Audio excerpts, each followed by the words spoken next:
Question of the day. Have you found punishments to be an effective discipline method? Let me know in the comments section. In this video, let's look at punishments, why they don't work, and what you can do instead. Stay tuned. So what lesson are you hoping that timeout will teach? What do you think your child is thinking after they've been grounded?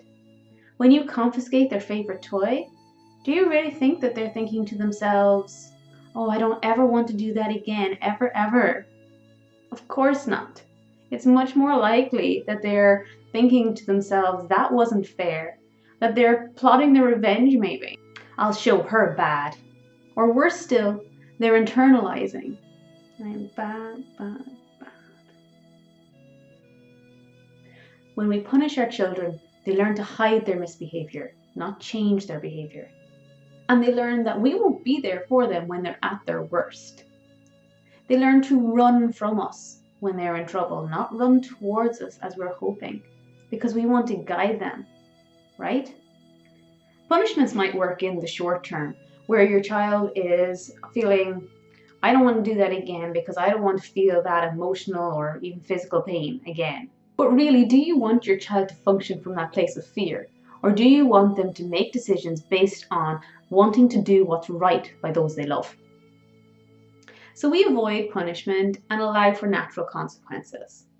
Unfortunately, in today's age, a lot of people just like the word consequence, and it can be used interchangeably for the word punishment, but they're not the same. A parent confiscating a toy in response to their child hitting their sister, that's a punishment, not a consequence. A consequence is feeling tired because you stayed up past your bedtime, or feeling hungry because you refused to eat dinner.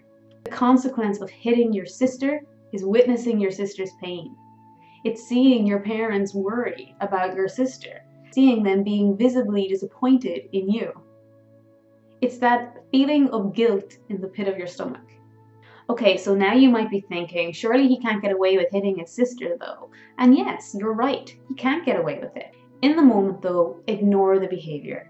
Lavish attention on your daughter and brainstorm with your son about how he can repair this relationship with his sister. As a parent, you need to consider why he did it in the first place. He was frustrated and annoyed and she was an easy target maybe. So it's time to teach alternative ways of dealing with frustration. You need to model these behaviors yourself. You need to talk about them often, and whenever he starts to react more appropriately to frustration, you thank him. You let him know that you noticed and you're very pleased. Through ignoring bad behavior, we extinguish it. And through showing appreciation for the good behavior, we reinforce it. So as you can see, punishments are wholly unnecessary, ineffective, and there are much nicer and more positive ways of teaching our children the lessons that they need to learn. If you liked this video, please click like below and consider subscribing.